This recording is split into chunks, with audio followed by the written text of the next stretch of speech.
So here are a few stitches that we use in our workshops. The first one is called running stitch. So you always go in from behind with your thread knotted, so it stops there. Then you work out how far you want to go. You go forward all the way through and then back up.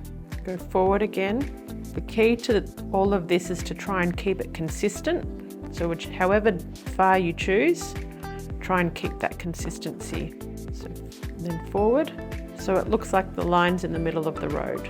This is really good for tacking things on. It can be a really big stitch, but also it's really nice as a little filler stitch as well when you're decorating something. So just up and down, all the way. The next stitch we are doing is called back stitch. So starting the same way, coming in from behind, you go forward the distance that you want, all the way through, back up that same distance, just like in your running stitch. But instead of going forward, this time we're going to go back. So we're going to backfill the line. So you're going to go back in there, pull it through. Then you'll come up again here and backfill. So this is probably the most common stitch. You use it for writing, for an outline. Pull it all the way through, backfill it to where you came in.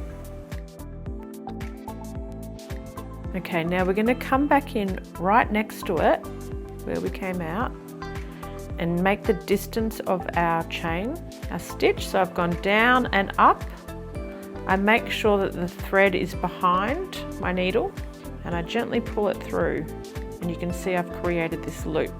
So what I'm going to do is go inside that loop right next to where I came out, do the same again, down and up, the same distance, make sure the thread is behind, so I'm inside the stitch, and then I'm going to gently pull it, and you start to get that little chain.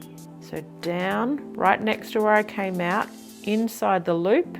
Okay, the third one we're going to do is called chain stitch. So coming in from the back, all the way, down and up in one motion, behind and capture. So down, inside the loop, and right back up in one motion, thread behind and pull. Down and up, inside the loop, down and up. The stitch is behind the needle and pull it through. The next one is called a French knot.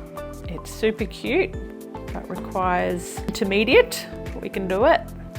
So you take it all the way through, and then what you're going to do is you're going to grab your thread and your needle, and you're actually going to wrap the thread around your needle 3 times, and then you're going to go back in right next to where you came out. And you're using your left hand for some tension. You don't want it to get too loose. And then you pull it through. And what you get is this really cute little, it looks like a little rose. So you go down, so up, through the fabric, wrap it around 3 times. You can see my tension there. I can still move it. It's not too tight and it's not too loose. So it's all about the tension, this one. Then you're gonna go back down, right next to it, pull through. So coming in from behind, holding your needle, 1, 2, 3, back down right next to it, keeping that tension, and then you pull it through. So for the last one, it's called a filler stitch, and I'm just going to fill in this little square here. So as always, coming in from behind, all the way, then I'm going to go down to the edge of my shape, and then instead of coming back up here and going around and around, which is a different type of stitch, is I'm going to come back in right next to where I went down and then go back in at the top. So you're going as close as you can, and so basically 100% of your thread is on top, and I'll show you what happens underneath. And so you just have this tiny amount of thread being used. So if you have a look on the back, you can see that there's only a tiny bit of thread that's coming in on the back. All of your thread work is actually happening on top. So coming in as close as you can.